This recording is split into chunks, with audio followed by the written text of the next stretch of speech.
সুৰৰে দেউলৰে। জুবিন গাৰ্গ এই ভণ্ড ৰাজদ্ৰোহীটোক ৰাজপথত ফাঁচি দিয়াৰ ব্যৱস্থা কৰিব লাগে। হয়, এইদৰেই ফেচবুকত লিখিছে, নিজা একাউণ্টত লিখিছে সকলোৱে হিয়াৰ আমঠু জুবিনদাৰ পত্নী গৰিমা শইকীয়া গাৰ্গে। তেওঁ এনেদৰে লিখিবলগীয়া হ'ল কিয়, তেওঁৰ মনত ইমান ক্ষোভ আহিলে কিয়, বা জুবিনদাৰ গাত দুখ কি, এই সকলোখিনি জানিবলৈ আমি ভিডিঅ'টো চাওঁ আহক। তো নমস্কাৰ বন্ধুসকল, AC অফিচলৈ আপোনালোকক পুনৰবাৰ স্বাগতম জনাইছোঁ। মই অনুপ শইকীয়া। আজি উত্থাপিত হোৱা যিটো টপিক, সেই টপিকটো যথেষ্ট গধুৰ টপিক এটা, কিয়নো বৰ্তমান সময়ত এই বিষয়টোৱে আমাৰ বিভিন্নজনৰ মনলৈ বিভিন্ন প্ৰকাৰৰ প্ৰশ্ন আনিছে, লগতে জুবিনদাৰ যিটো জাতীয়তাবাদ তালৈকো প্ৰশ্ন আনিছে, নানা প্ৰশ্ন উত্থাপন হৈছে। জুবিন গাৰ্গ, যিজন জুবিন গাৰ্গ নহ'লে আমি কা আন্দোলনৰ দৰে কোনো আন্দোলনৰ কথা ভাবিবই নোৱাৰোঁ। যিজন জুবিন গাৰ্গক অনুসৰণ কৰিয়ে অসমীয়া আজিলৈকে আগবাঢ়ি গৈছে, তেওঁ দেখুওৱা বাটেৰে আমি আগবাঢ়ি গৈছোঁ। মোকো যদি সোধে আপুনি জুবিনদাৰ অন্ধভক্ত নেকি, মই অন্ধভক্ত, কাৰণ তেওঁৰ ওপৰত আমাৰ সম্পূৰ্ণ বিশ্বাস আছে। গোটেই আমাৰে নহয়, গোটেই অসমীয়া জাতিৰ তেওঁৰ ওপৰত বিশ্বাস আছে। আমি জানো যে তেওঁ আমাক কেতিয়াও ভুল পথলৈ ঠেলি লৈ নাযায়, তেওঁ সদায় শুদ্ধ পথলৈ আমাক লৈ যাব। আমি চকু মুদি তেওঁক অনুসৰণ কৰি যাব পাৰিম। আপোনালোকক পোনপ্ৰথমে দেখাব বিচাৰিছোঁ জুবিন গাৰ্গৰ পত্নী অৰ্থাৎ গৰিমা শইকীয়া গাৰ্গে ফেচবুকত তেওঁ নিজা একাউণ্টত কৰা এটা পোষ্ট, তেওঁ তাত এটা ক্ষোভত এটা পোষ্ট দিছে। সেই পোষ্টটো দেখাই লৈছোঁ বন্ধুসকল। আপোনালোকে দেখিছে, ইয়াত লিখিছে যে গৰিমা শইকীয়া গাৰ্গে, কোনেও আৰু একো কথা শুনিব, পাতিব আৰু ক'ব নালাগে। জুবিন গাৰ্গ নামৰ ভণ্ড দেশদ্ৰোহীটোক ৰাজপথতে ফাঁচি দিয়াৰ ব্যৱস্থা কৰক।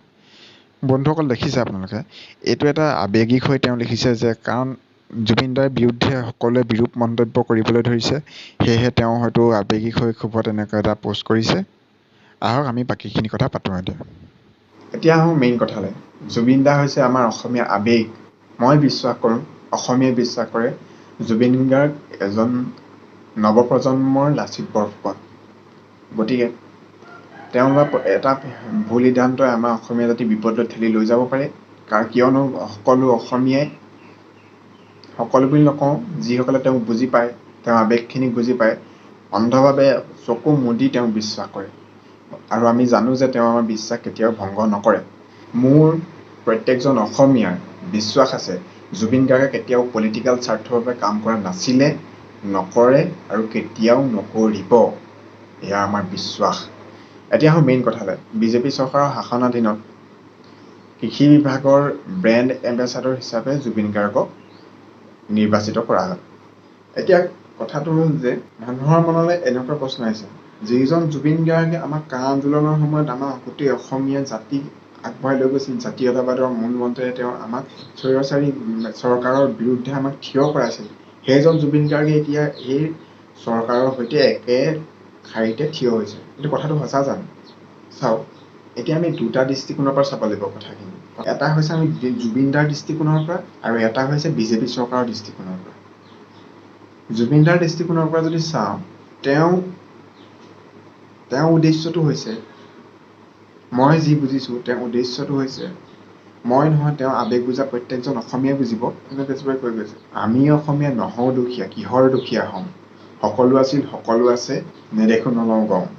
জুবিনদাৰ উদ্দেশ্যটো কি হৈছে যে আমাৰ অসমীয়া বহু যুৱকে কি হৈছে, যুৱচাম বিশেষকৈ কি হৈছে, বাহিৰৰ ৰাজ্যত, বাহিৰৰ দেশত গৈ প্ৰাইভেট কোম্পানীত কাম কৰিছে, নতুবা বেলেগ কিবা কৰিছে। তেওঁৰ উদ্দেশ্যটো হ'ল কি, আৰে আমাৰ ইয়াতে পথাৰ আছে, আমাৰ সকলো আছে, ইয়াতে খেতি কৰি স্বাৱলম্বী হ'ব লাগে, আমি যে বাহিৰৰ পৰা ল'ব লাগে, আমি বাহিৰলৈ দিয়াটো হ'ব লাগে। তেওঁ সেইটোকে কৈছে কি, আমি এইটো সময়ত, লকডাউনৰ সময়ত, এতিয়া এই সময়খিনিত পথৰ আন্দোলন বাদ দি আমি পথাৰ আন্দোলন মাৰিব লাগে। একচুৱেলি তেওঁ হ'ব বিচাৰিছে কি যে, এই লক্ষ্মীনাথ বেজবৰুৱাৰ সেই কবিতাটো যিটো আছিলে যে, তাত যে আছে, সকলো আছিল সকলো আছে, নেদেখোঁ নলওঁ গম। সেই তাৰ এই লাইন কেইটা, যিটো নেদেখোঁ নলওঁ গম, সেই আমি যে দেখা নাই, তেওঁ এই দেখাই দিয়া দায়িত্বত লৈছে জুবিন দাই। আৰু তেওঁ জানে যে তেওঁ যোনটো বাটেৰে দেখাব, সেইটো বাটেৰে অসমীয়া যুৱচাম বিশেষকৈ তেওঁ দেখুওৱা ৰাস্তাই আগবাঢ়ি যাব। সেয়েহে তেওঁ কি কৈছে যে, তেওঁ যদি কৃষি বিভাগলৈ তেওঁ ব্ৰেণ্ড এম্বেচাডৰ হৈ যায়, তেওঁ যদি এটা সক্ৰিয় অংশগ্ৰহণ কৰিব পাৰে, লগে লগে তেওঁ পিছে পিছে আমি যুৱচামটো আগবাঢ়ি যাম। তেওঁৰ উদ্দেশ্য সেইটো একচুৱেলি। কিন্তু এতিয়া দেখিবলৈ এনেকুৱা লাগিছে আমাৰ মানুহখিনি মানে আমাৰ দৃষ্টিকোণৰ পৰা চাবলৈ গ'লে কথাটো কৈছোঁ এনেকুৱা লাগিছে যে তেওঁ মানে এতিয়া আন্দোলন কৰিলে পিছত নিজে লুটি বাগৰ মাৰি এতিয়া বিজেপি চৰকাৰৰ লগত লগ হৈ ব্ৰেণ্ড এম্বেচাডৰ হৈ গ'ল।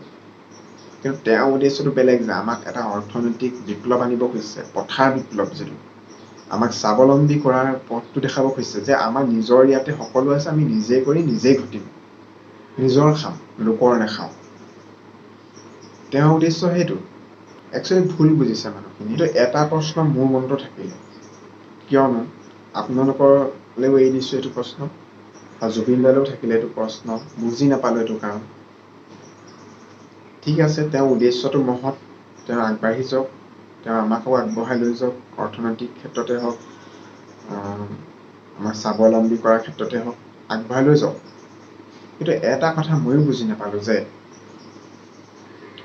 তেওঁ যিহেতু ব্ৰেণ্ড এম্বেচাডৰ প্ৰতি অধিষ্ঠ হ'ল, এতিয়াতো তেওঁ কোনো ৰাজনৈতিক বিৰোধিতা কৰিব নোৱাৰিব, চৰকাৰখনৰ কোনো বিৰোধিতা কৰিব নোৱাৰিব তেওঁ। একচুৱেলি মই নিজেও বুজি পোৱা নাই। তেওঁতো এজন জনা শুনা মানুহ, তেওঁতো এইটো কথা জানে যে যদি তেওঁ ব্ৰেণ্ড এম্বেচাডৰ এইটো লৈ লয়, মানে ব্ৰেণ্ড এম্বেচাডৰ পদটো যদি গ্ৰহণ কৰাৰ পিছতো তেওঁ কোনো চৰকাৰৰ বিৰোধিতা কৰিব নোৱাৰিব, কোনো বিৰুদ্ধমূলক কামত তেওঁ জড়িত হ'ব নোৱাৰিব। এতিয়া তেন্তে কা আন্দোলনৰ কি হ'ব? আৰু যে আহি আছে এইখন EIA সেইখনৰ কি হ'ব? চৰকাৰটো ঢেৰ কিবা কিবি কৰি থাকে, সেইখিনি বিৰোধিতা কোনে কৰিব? তেওঁতো এটা বেলেগ লাইনলৈ গুচি গ'ল। এই মেইন কামখিনিত আমাক কোনে নেতৃত্ব দিব? গতিকে এইটো এটা মোৰ ডাঙৰ প্ৰশ্ন থাকি গ'ল। আমি বুজি পাইছোঁ যে আপোনাৰ উদ্দেশ্য মহৎ, আপুনি যিটো কাম কৰিব লৈছে সেইটো কৰা উচিত। আপুনি এইটো লাইন বাছি ল'লে আমাক ইটো লাইনত কোনে নেতৃত্ব দিব? আপুনি যদি কা আন্দোলন বা বেলেগ কিবা কামত যদি আপুনি জাতীয়বাদ লগত জড়িত, চৰকাৰ বিৰোধী কোনো কামত যদি আপুনি জড়িত হ'ব নাই, যিবোৰ কামত আমাৰ জাতীয়তাবাদ জড়িত হৈ আছে, তেতিয়া আমাৰ অস্তিত্ব ক'ত থাকিব? অস্তিত্ব নাথাকিলে আমি অৰ্থনৈতিকভাৱে স্বাৱলম্বন হৈ আমি কৰিম কি? এইটো মোৰ এটা ডাঙৰ প্ৰশ্ন থাকি গ'ল। এতিয়া হ'ল ছেকেণ্ড পইণ্টটো হৈছে আমি এতিয়া বিজেপি চৰকাৰখনলৈ যাম। আপোনালোকৰতো এইটো ডাইৰেক্টলি দেখা গৈছে, আপোনালোক সকলোৱে জানে যে বিজেপি চৰকাৰে এইটো জানে যে জুবিন গাৰ্গ আমাৰ ইয়াৰ আমঠু। জুবিন গাৰ্গৰ মেণ্টেলিটিটো বেলেগ এটা লাইনত গৈছে আৰু তেওঁলোকৰ মেণ্টেলিটিটো বেলেগ এটা লাইনত। জুবিন গাৰ্গৰ মেণ্টেলিটি হৈছে কি, মই এওঁলোকক গাইড কৰি লৈ যাওঁ এইটো দিশে, আৰু এওঁলোকৰ মেণ্টেলিটি হৈছে কি যে জুবিন গাৰ্গ এজন পপুলাৰ মানুহ, তেওঁ আমাৰ পাৰ্টিত মানে এনেকুৱা এটা পদত ৰাখিব পাৰিলে ভোট পাম, 2021 জিকি যাম, নহয় জানো? আৰু লগতে ভাবিছে কি যে তেওঁক এইটো পদত ভৰাই ল'লো যেতিয়া এতিয়া তেওঁ বিৰোধিতা কৰিব নোৱাৰিব, বেলেগ আমি যিকোনো কাম এতিয়া আগবঢ়াই লৈ যাব পাৰিম। গতিকে তেওঁলোকৰ উদ্দেশ্যটো তেনেকুৱা। এতিয়া একচুৱেলি আমাৰ অসমীয়া মানুহখিনি কনফিউজ হৈছে, জুবিন দাই এনেকুৱা কিয় কৰিলে? জুবিন দাৰ মেণ্টেলিটি বুজি পাইছোঁ, কিন্তু আপুনি এইটো কৰিলে এতিয়া আমাক নেতৃত্ব দিব কোনে? এইটো এটা ডাঙৰ প্ৰশ্ন। জুবিন দাৰ আৱেগখিনিও বুজিছোঁ, কিন্তু আপুনি অৰ্থনৈতিক স্বাৱলম্বনৰ নেতৃত্ব দিলে আমাক অস্তিত্ব ৰক্ষাত নেতৃত্ব কোনে দিব? আপোনালোকে কি ভাবিছে কমেণ্ট কৰি জনাব। তো বন্ধুসকল, আজিৰ ভিডিঅ'টো ইমানেই আছিল। ধন্যবাদ।